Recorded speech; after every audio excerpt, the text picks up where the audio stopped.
Welcome guys to a new sort of video. I'm gonna branch out a little bit into commentary. Let's see how it goes, because the art focused videos take too much time to produce. If you guys want to see me upload more often than once in 4 months, then this is the way to do it. Today we're talking about talent at a young age, what it means to be good at a young age, and like what the social dynamics are and like how it affects you and people around you. I think this is something interesting, like it's something I've thought about, but I don't really see people talking about it online, so I thought it would be interesting to explore this topic. So let's hop into it. So why is the answer to this question 23? Well, in short, that's because this is the last time I ever felt this feeling. But what does it even mean to be like good for your age? This is a statistic that is based on my observation. I don't know how true this is, but it seems to me like it is. So like 6 out of 10 times when you ask like an artist when they started drawing, they will tell you that, yeah, I've just been doing it for as long as I can remember, since I was a kid, and like, yeah,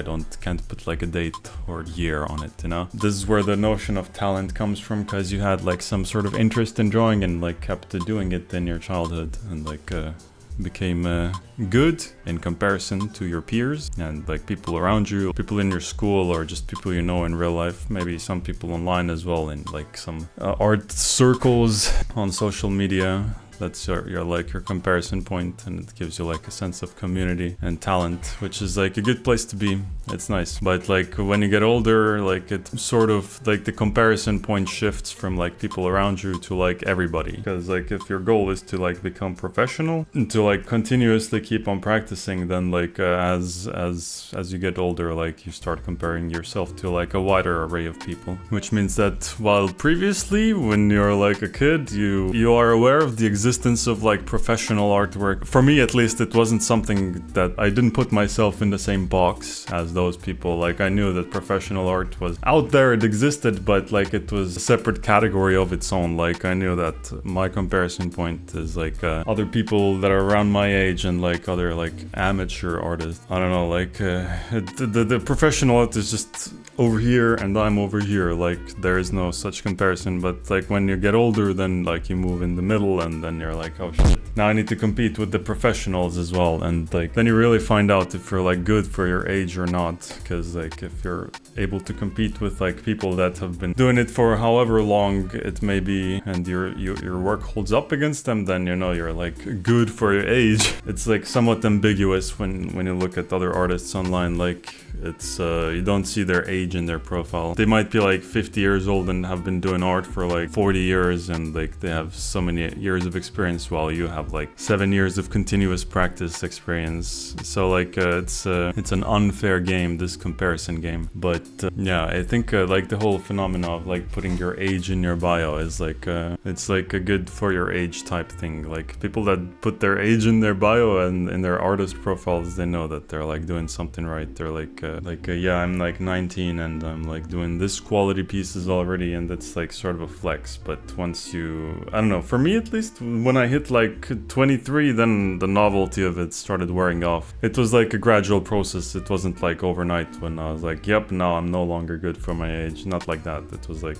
when I was like 19, then I felt good, but when I was 22, then I was like, I'm still young, I guess. But sort of the expectations start looming down on you. It's like, okay, you're 22, like people expect you almost to have like 10 years of experience, and like you better be good with 10 years of experience at this point, you know, like it will be like weird if you're not. That's the sort of idea you have, or I had. I'm speaking from my own experience, by the way. Like I don't know, like I'm saying you, but maybe you can relate, maybe you can't. So yeah, when I was 17, I was very, very proud of being able to create like high quality animation. That was before I pivoted to like illustration. But yeah, when I hit 23, it was over. Technically, if you started practicing at 10 years old and were now 23, it would be like the same if you started at 30 and were now 43. But the latter is not deemed as impressive by the internet, because like the assumption is if you're like 43, you've already had 33 years of practice, whereas if you're 23, you've had like 10, which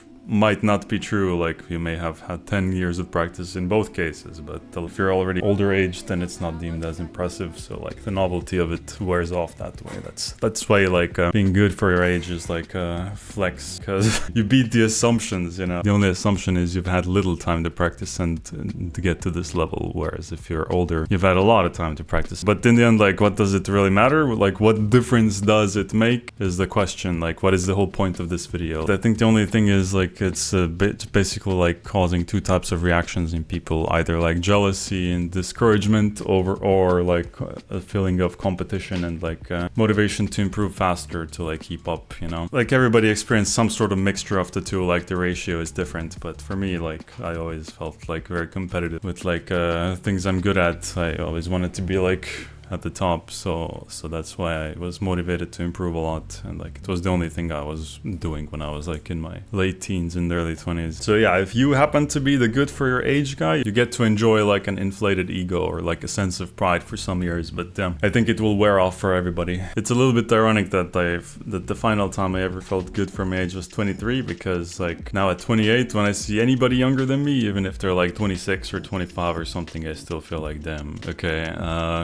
I should have done better. And yeah, the competition sense is still there, even though like for me the feeling of a young talent was already worn off by then. I don't know, like it's just weird, because yeah, like maybe it's got something to do with like the internet's ageism, the rampant ageism that happens online. Like life ends at 30. I think I'm gonna talk about this in another video. But anyways, I think this is all an ego thing and like unspoken competition. So like, how do you combat this is the question. The only way to combat this is by posting throwbacks to your old art that you did at like 19 or something, to show like all the new gens that they've got nothing on you and need to try harder, you know what I'm saying? Like I've seen a bunch of artists do this, like quietly flexing their old art, like, look, I made this stuff when I was 17 and then I was already this good, and like what the young peasants have got. I've heard like people do this in like music and artwork. Like it's an interesting phenomenon to like show your status basically. But yeah,